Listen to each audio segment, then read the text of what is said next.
Details చూస్తే చిత్తూరు జిల్లా పలమనేరులో CM Jagan సభకు హాజరైన వారిలో పలువురు అస్వస్థతకు గురయ్యారు. సభకు వచ్చిన వారికి స్థానిక నేతలు తాగేందుకు మజ్జిగ సరఫరా చేశారు. మజ్జిగ తాగాక వాంతులు కావడంతో మిగిలిన వారంతా పరుగులు పెట్టారు.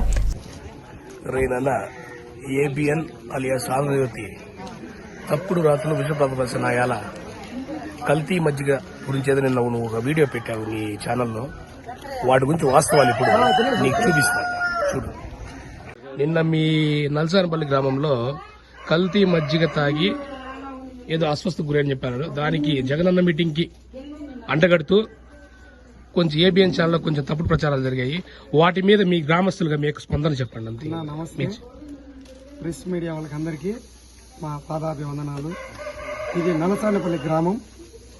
ఇక్కడ ఊర్లో ఏ అక్కర జరిగినా, శుభకార్యం జరిగినా, చెడు కార్యం జరిగినా ప్రతి ఒక్కరిని ఆహ్వానిస్తారు. ప్రతి ఇంటి దగ్గరికి వెళ్లి ఆ అక్కర జరుపుకునే వాళ్ళు పిలుస్తారు.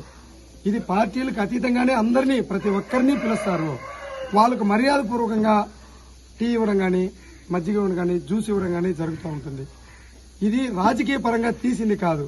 వాళ్ళ కూతురికి ఈశ్వరయ్య కూతురికి ఓనీల ఫంక్షన్ కోసం నిన్న మర్యాదపూర్వకంగా పెరుగు తెప్పించి వాళ్ళ ఇంటి దగ్గర గ్రామస్తులందరినీ పిలిపించి ప్రతి ఒక్కరికి మజ్జిగ ఇవ్వడం జరిగింది.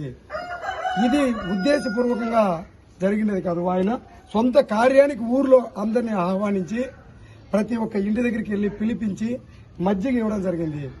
ఇది ఏ పార్టీ వాళ్ళు ఒకవేళ జగనన్న మీటింగ్ కి పోయినది కాదు, టీడీపీ మీటింగ్ కి పోయినది కాదు, జనసేన మీటింగ్ కి పోయిన వాళ్ళకి కాదు. ఇది ఓణీల ఫంక్షన్.